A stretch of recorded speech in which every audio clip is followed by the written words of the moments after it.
Was it really a 2.5 hour dinner? 100%, 2.5 hour. I don't think it was. I thought it was a great dinner. It was a great dinner, but there was a long time between the appetizers and the entree, and there was also a very long time when you ordered the wine and got the wine. Very long time. Yeah. I mean, I guess so, but I'm not like. I wasn't like in a hurry to get it. I was sitting down. We had a nice table. You were taking over the table. You were chattering the whole time.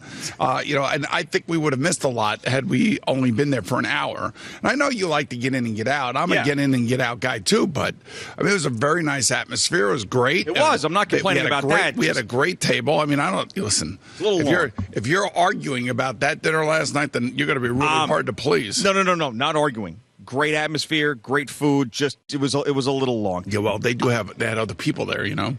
Well, and I'm sure, like everywhere else, they're probably short on some help that we don't see. Well, the thing was, I wanted to try to make it down to that Super Bowl opening night thing, and then the later it got, I realized that was not going to happen. You really wanted to do that? Well, I wanted to talk to Kadarius Toney. Okay, that was my big thing. I wanted to find young Joker and talk to him. So Evan Washburn, who works obviously for CBS, one of the great sideline guys and reporters for CBS, he was down there. So I sent him 3 questions that I was going to ask Kadarius Toney. Now, there's no way he was going to ask him the way that I would ask him, but he did ask one of them, and we do have the audio that we'll get to later. Okay. But he stepped up and did a good job. All right, well, good. That's his job, though, by the way. Exactly, it is his job. I mean, it's his job to bring us stuff so we can talk about it. Exactly. Yeah. That's the way I look at it. All right, so here's the deal. 3 great hockey games last night. All 3 locals win. You show up with your Islanders swag on this morning. That's right. And now I can understand why you got that stuff for free. Nobody's buying it. Nobody's buying it. I love this thing. There is nobody buying it. It's got 50 colors to it. It looks like it's like you know what this reminds me of? It's from the 90s. Exactly. Vintage look. Yes. It reminds me of when I was in high school, like something I would wear when I was in high school. It's a vintage 90s looking thing. That's why it jumped out to me, and that's why I loved it. And I had to put it on today for my man John Ledecky. I'm sitting here and I'm looking at it, and then I'm comparing that to the T-shirt that Al's wearing. Yeah, that's very vintage look. What do they call that? Homage. Throwback. Is that homage or a throwback? I believe this is an homage. It's an homage. Sure. Paying homage. Paying to the history of the Bucks. And you.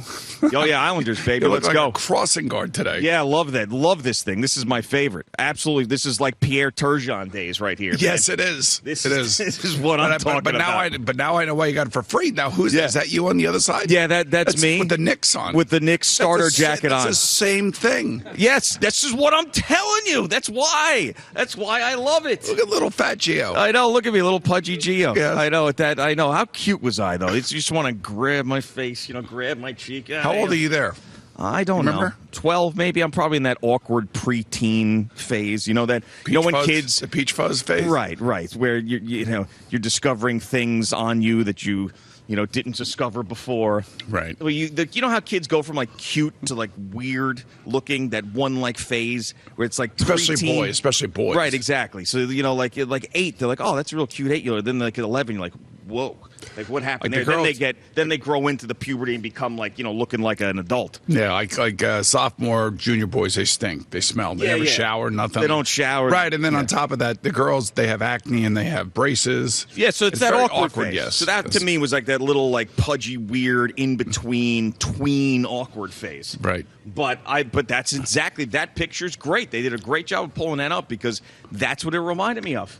That childhood thing. So I just wanted to wear this today for you because you're a big hockey fan and a hockey supporter, so I thought that you would appreciate it. And we didn't end up going to the Coyotes game last night. It was just too much, so I figured, in lieu of that. So you were over at Arizona State. Did you see the hockey arena or anything? Were you walking around on campus or something? Well, I don't know. I'm sure it's spread out a little bit. This was the downtown campus. I did see the Walter Cronkite School of Communication down there, which I thought was very cool. So this is the part of campus that's here in Phoenix. Exactly. Yep. It's not the one over in Tempe, the main campus. That's right. So it's just, they have it right next to where we're staying. So I was just bopping around there. So I did not see a hockey arena over there. So I got out of here yesterday and I went to a memorabilia warehouse up in Scottsdale. And they have a number of players coming in this week signing a lot of different things. Yeah. So, signing bingo helmets, bingo jerseys, all different types of stuff, about 700 items. So, who's going in there today is Justin Jefferson. Oh, really? And they had I don't know, he's got 1,000 things. I mean, they got Vikings helmets all over the place, Vikings jerseys, and so the question was whether or not Justin was going to be on time. Because you know me, I showed up right on time. He'll be on time. I showed up right on time. And it's insulting to him. Is he going to show up on time? I mean, the man's the best receiver in the NFL. These guys deal with all these athletes. Okay, so they were showing me Shohei Ohtani's signature on a baseball. Okay, it looked like a 0. That was it. Really, just like a 0 on a bat. I'm like, that's Shohei Ohtani's signature. Well, does he signed it in Japanese? No, it's just a 0. I've never. It's crazy. And then, he was basically saying, Kyle, who runs the business and everything, was just saying how some athletes are a little bit forgetful. Some guys don't show up until a day later. Don't you dare think that Justin Jefferson's one of those guys. I said over under 45 minutes late. Oh, come on, under. He's gonna be there early. He was telling me a story, and I don't think I'm telling anything out of line here. But if you are, just tell it. Who cares? No. He was telling me a story how he was dealing with Kyler Murray. And they had a big show in New York. And Kyler was going to fly from Arizona to New York and get paid to do that. Mm-hmm. And he didn't want to fly first class. So he flew himself on a private jet with his mom. His mom went with him. And he ended up losing money on the deal because he had to take the private jet. And it's obviously from Arizona to New York, that's pretty expensive. And when he got there, as he was signing, somehow ink got on his shorts. And he got very upset that the ink got on the shorts. Got up, went into the bathroom. His mom followed him into the bathroom, and they were trying to get the ink out of the shorts. This sounds like something that would happen to a toddler. You know, but mom follows him into the bathroom to get the ink off the shorts. Yeah, it was kind of a weird. Because I was asking like the weird athlete stories, because that was one. Believe me, there are others that I wish I could share with you. Yeah, but I really can't. You know, some guys show up where they're not all there mentally. Oh, I'm sure. Because they're affected by some outside force. Oh, yeah, I get it. Of course, 100%. Do you think Justin Jefferson would sign my Ed Donatel Sucks t-shirt? Think he would do that? No? Just as you got Brian Flores being happy, we just forget about the past and think forward, man. That's what you got to do. Trying. And like that's what you have to do if you're the Jets. You can't worry about the past. You got to worry about the future. You got to figure out how to actually fix the future. Disagree.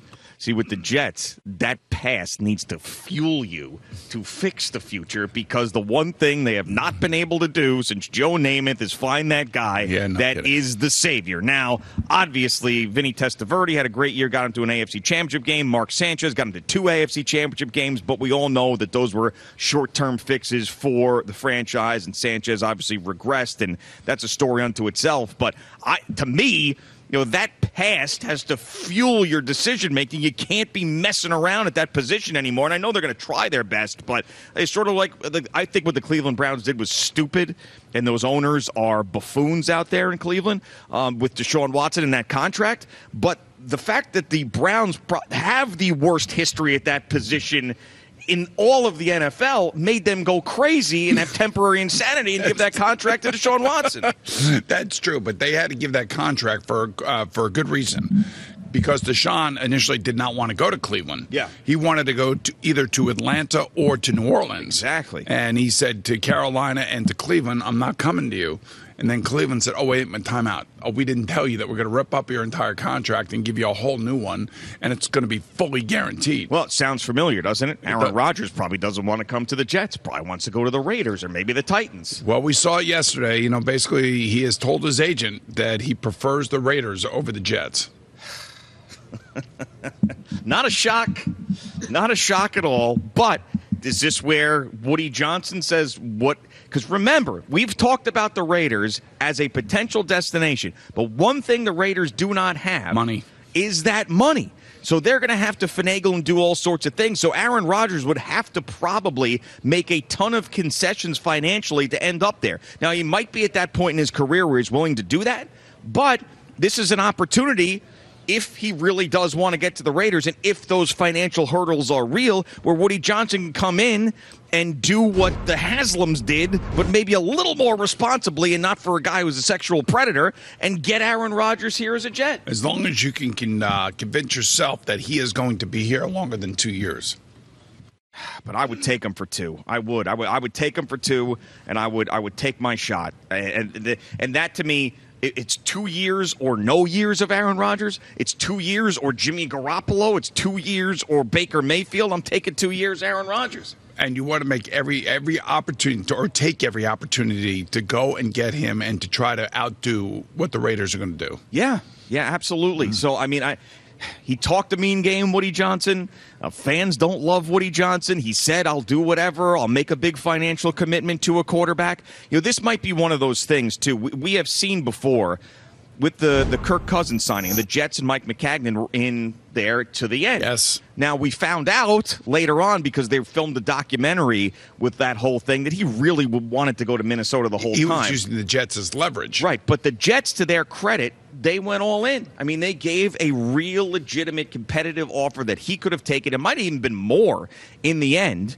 And he just decided to go somewhere else. That's what we need to see from the Jets here, is go completely all in. And if he says no, which I think he probably will, at least you don't feel so bad about it. Just like the Tyreek Hill deal.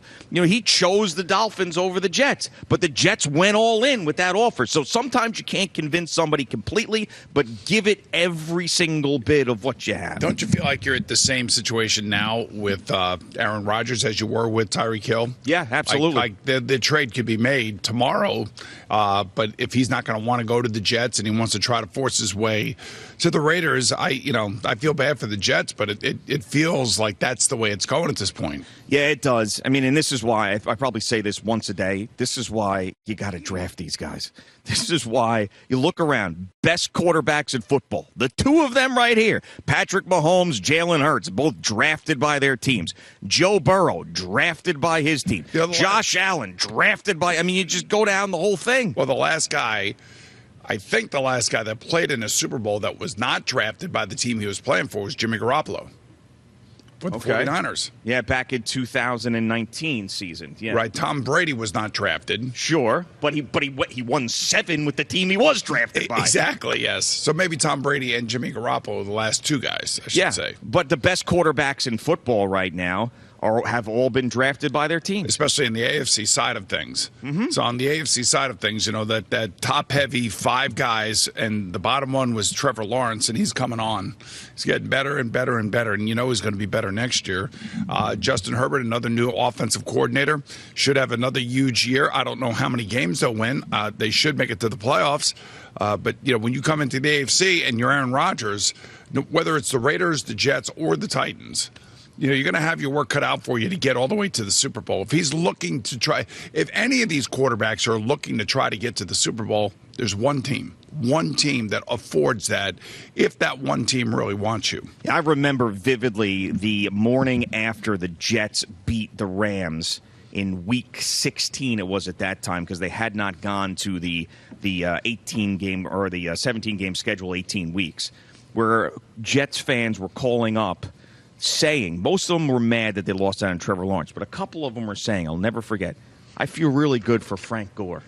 Frank Gore had a great game. Frank Gore deserved a moment like this. Didn't Brandon Mann do something, or I don't remember. If somebody had an interception or something that sealed the game. But Frank Gore with a great career, and he has this moment at the end. So think about Frank Gore in that locker room being happy, and you forget about the draft. Could have had Trevor Lawrence. And nobody's talking about Frank Gore anymore. No, they're talking about Trevor Lawrence, and they're talking about Zach Wilson, and the gap between them is just astronomical, as we have seen, unfortunately, for the last couple of years. True. All right, Boomer and Gio on the Fan and CBS Sports Network.